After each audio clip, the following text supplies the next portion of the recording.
Today we shall learn how to construct a perpendicular bisector on a line segment without using a protractor. We shall use only compass and ruler. This is the line segment AB. Fixing the compass needle on A and taking radius more than half of the line segment. So, more or less, if this is half, I am taking radius more than half. With this radius, I am drawing an arc on this side of the line segment as well as on the other side of the line segment.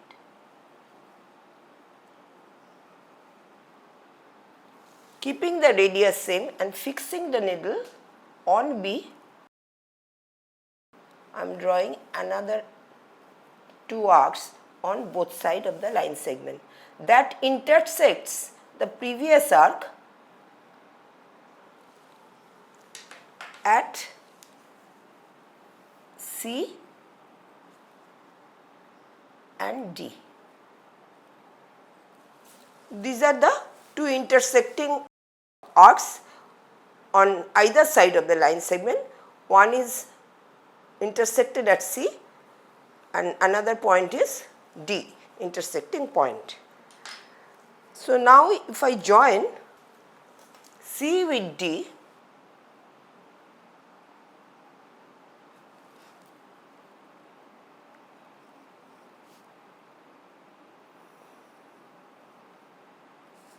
that gives the perpendicular bisector of AB, cutting AB at O. We can measure whether it has been bisected or not. So, AO should be equal to BO. AO is 1, 2, 3.5 and BO is also 1, 2, 3.5. So, it is a bisector. This line CD is a bisector of AB and it is also perpendicular to AB. So, thus a perpendicular bisector has been formed. Now, the question arises, why are we taking radius more than half of the line segment? To understand that, if we take the radius less than half, what will happen? If it this is our half, AO and BO are same, so O is the midpoint and so BO is half. If I fix the needle here, BO is half of the line segment. If I take less than BO, then when I fix my needle at A, it will be here and they will never intersect. If I draw an arc here from A and another arc here from B, taking radius less than half of the length of AB, then they will never intersect. We will never get intersecting arcs on either side. That is one point. And then again question may arise, why can't we take it up to the midpoint? If we do that, what will happen? We will get an arc here and another arc here which will just touch each other, but will never intersect. We can see that if I draw an arc here and then from B with the same radius, that is exactly half the length of the line segment, if I draw another arc here, they will never intersect. Why we take more than half has been told. Secondly, students are taking radius more than half the length of the line segment AB. But it is not fixed.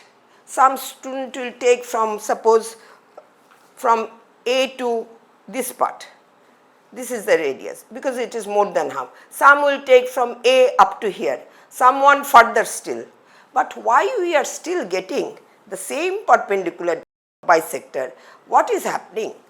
This query unfolds an interesting fact about perpendicular bisector.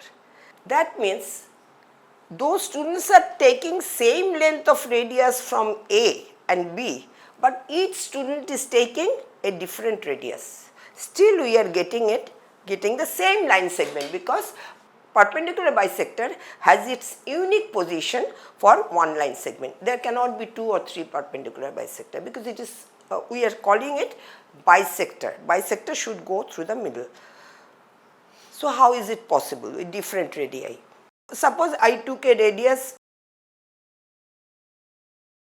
it is more than half. So now what will happen?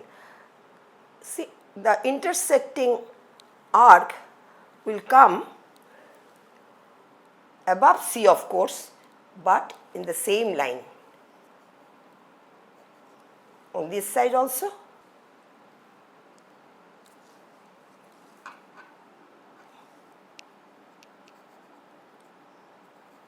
And this side also.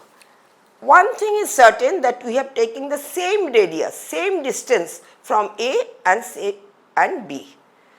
So it is obvious that all points on the perpendicular bisectors are equidistant from A and B. So let me take a little smaller one. Let me take just this little. It has to be more than the midpoint. Okay. Now where does the intersecting point come? It will come here. This is one. Maybe it is becoming a little clumsy, but it is an interesting fact that all points in a perpendicular bisectors are equidistant from, see, all the intersecting points are coming on the perpendicular bisector. So some children have taken radius up to this, some up to this, some up to this, but all of them will lead to the same perpendicular bisector. If we join, they will pass through all the intersecting arcs.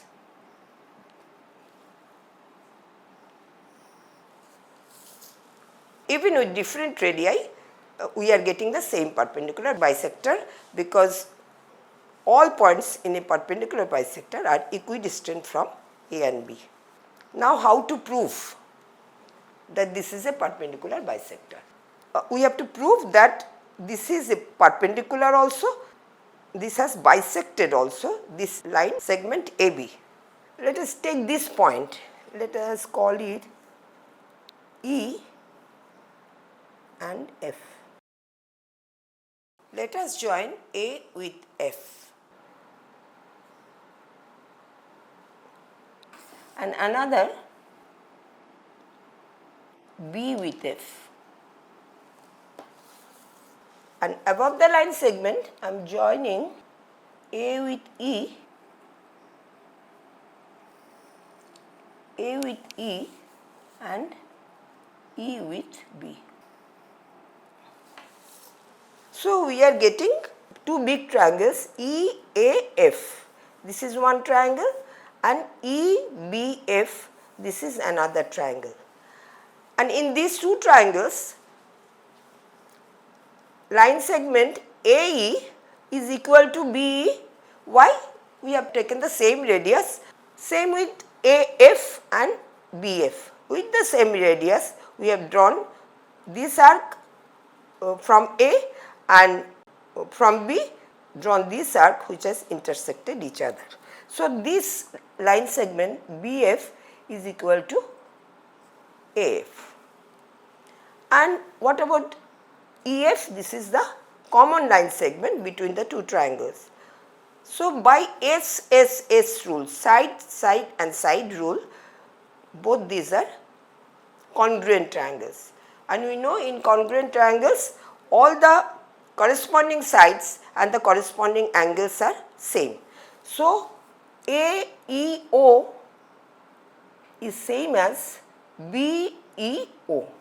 Same here, AFO and BFO, they are equal.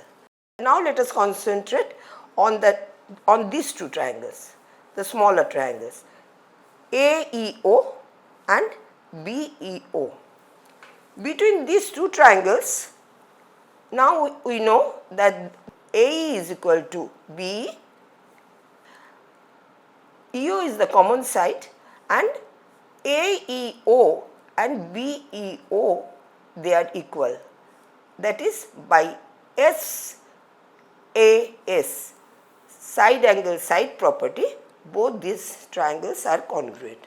And because they are congruent, all their corresponding angles will be equal.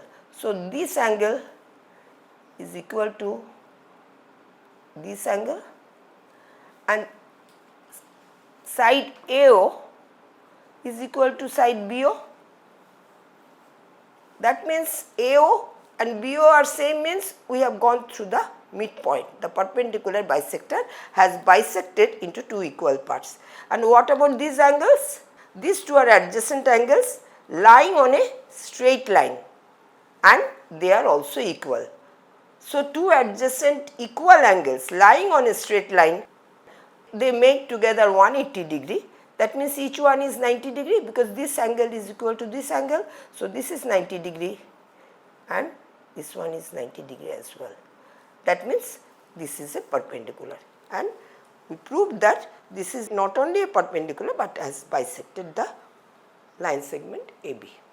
So with the same principle, we shall now show how to draw perpendiculars on a line segment AB and CD. Perpendicular to AB through a point on the line segment, that is O, and for CD, perpendicular to this line segment CD from a point outside the line segment. Let us call it P. Let us start with the first one.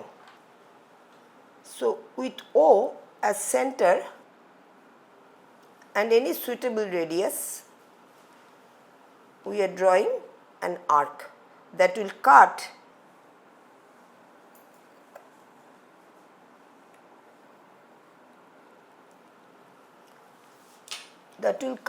AB at E and F. Fixing the compass needle on E and taking a radius more than half of EF, we are drawing an arc on one side of the line segment.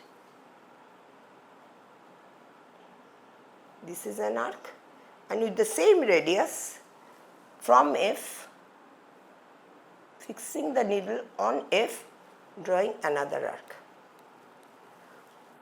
which will cut the previous arc at G. Let us call it G. Now if we join G with O,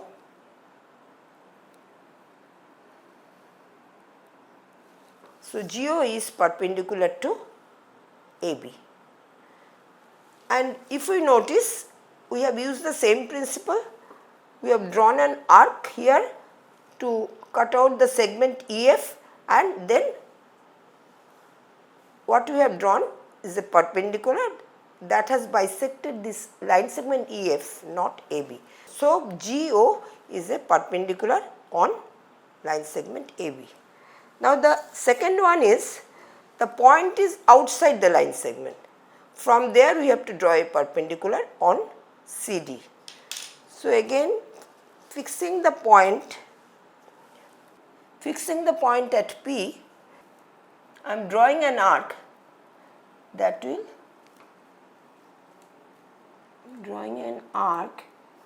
will intersect CD at 2 points again.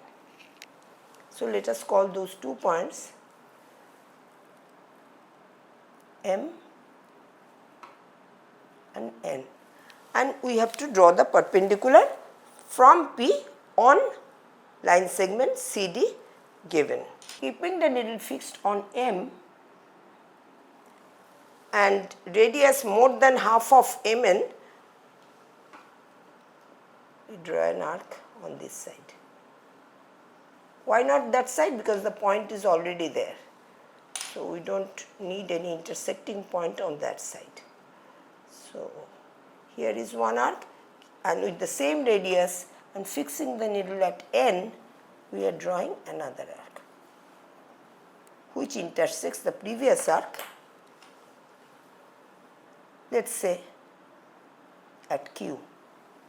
Now if we join P and Q,